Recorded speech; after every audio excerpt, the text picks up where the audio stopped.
She wasn't supposed to be there that night. Admiral Serena Cole, one of the most feared and respected leaders in the entire Pacific Fleet, had returned to base long after midnight, exhausted, grieving, and determined to keep her personal collapse hidden. But when she opened the door to the silent Navy gym, she froze. There, under the lone flickering light, was the janitor, quiet, exhausted, a single dad most sailors never noticed, moving with the precision, pain, and discipline of someone who didn't belong in the shadows at all. And when the Admiral saw what he was doing, her breath left her chest. What she witnessed would unravel secrets, heal wounds she thought would never close, and change the Navy forever. Admiral Serena Cole wasn't used to silence. Her life was noise, radios, orders, aircraft thrashing across the sky, the distant tremble of ships cutting through black waters. But tonight, as she walked through the dim hallway of the base's training center, all she could hear was her own breathing. It had been 3 months since she lost her younger brother, Petty Officer Marcus Cole, during a rescue operation gone wrong. She carried the guilt like an anchor tied around her ribs. Everyone told her it wasn't her fault. But every night when she closed her eyes, she heard Marcus's voice, his last words, calling for help she never managed to send. She pushed open the door to the Navy gym, expecting it to be empty. Instead, she stopped in the doorway, eyebrows lifting as she saw a lone figure sweeping the floor. He wore a faded navy blue janitor uniform and old running shoes patched at the sides. His shoulders were broad, his posture humble, and though he kept his cap low, she could see the exhaustion in his jawline. She recognized him vaguely. Elias Ward. The single dad who worked nights because he had no one else to watch his daughter. Always quiet, always polite, always overlooked. She almost turned to leave, until she noticed something strange. The broom slid from his hands. He walked to the corner of the gym and picked up something small, a worn-out medal on a thin chain. He held it to his forehead, eyes closed as if offering a silent prayer. Then, as though someone inside him switched on a forgotten light, he moved to the combat mat. The Admiral narrowed her eyes. What was he doing? Elias dropped into a stance so clean, so disciplined, so perfectly controlled that Serena felt her pulse skip. This wasn't a janitor stretching. This was a soldier training. He flowed into maneuvers she hadn't seen since her days working with advanced specialized units, close-quarters patterns used only by elite rescue operators. His body cut through the air like a blade, each strike precise, each movement a memory of a life he clearly didn't want anyone to know about. Serena stepped deeper into the gym without realizing it. But then everything changed. Elias stopped suddenly, clutching his side. A harsh cough tore from his lungs as he dropped to one knee. He wasn't just exhausted. He was in pain, old pain. Deep pain. The kind that never healed right. Serena's instincts snapped into place. She approached him. He didn't notice until her shadow fell over him. He jerked up, startled. "Admiral, ma'am, I'm sorry. This is after hours. I didn't think anyone." "What were you doing?" she asked softly. His jaw locked. "Cleaning, ma'am."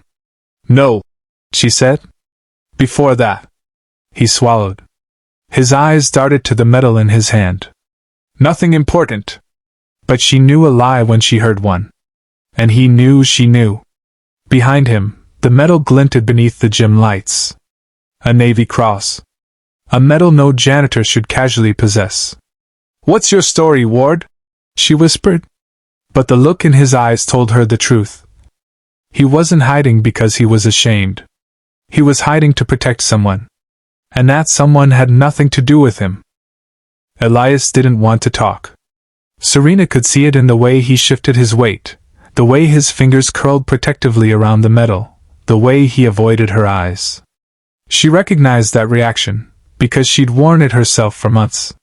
The look of someone carrying a story too heavy to speak aloud. "You're hurt," Serena said gently. "I'm fine," he replied, though his trembling arm said otherwise. "No, you're not," she said. "And you don't move like a janitor. You move like someone trained for missions that aren't on record." His eyes flickered with something between fear and resignation. Then he sighed. I used to serve, he said quietly. Long before the Navy hired me to empty trash cans and mop floors. Serena waited. I was part of an extraction unit, he continued. We pulled civilians and downed sailors out of conflict zones. High-risk missions. He paused. The kind your brother used to volunteer for. Serena's chest tightened. He knew Marcus. Before she could speak, he continued. I left the field after my wife died, he said. My daughter was 3. She stopped talking for almost a year. I couldn't deploy anymore. Couldn't be gone. Couldn't risk leaving her alone. His voice cracked slightly. So I stepped down. Took any job that let me stay near her. Cleaning, maintenance, whatever paid enough for daycare. Serena felt a lump rise in her throat. For the first time in months, someone else's grief touched her own. But why hide your training? She asked. Because the moment people find out who I used to be, he said, they stop seeing me as a father trying to raise his daughter, and start seeing me as a weapon. He looked up, eyes steady. I'm not that man anymore, Admiral. Serena understood. Too well. Silence stretched between them until the gym door creaked open, and a small voice echoed across the room. Daddy? A tiny girl stood there in pajamas, clutching a stuffed dolphin. Tears streaked her cheeks. She must have woken up and gone searching for him. Elias rushed to her instantly, lifting her into his arms. I'm here, Peanut. Daddy's here. Serena watched them quietly. The way the child buried her face into his neck. The way Elias held her like she was the only thing keeping him standing upright. And something inside Serena softened, a part of her she thought had died with Marcus. You're not a weapon, Ward, she said, her voice steady. But you might be exactly what this base needs. He looked at her, confused. Starting tomorrow, she continued, you're not working nights. You're not sweeping floors. You're coming with me. Training division. I need instructors with real-world rescue experience. Elias blinked. Hard. Admiral. I haven't taught in years. Good, she said. That means you're overdue. He didn't answer right away. He looked at his daughter, still crying quietly against his shoulder, and Serena could see the battle in his eyes. Fear. Hope. Doubt. Need. And beneath all of it, light. He finally nodded. I'll do it.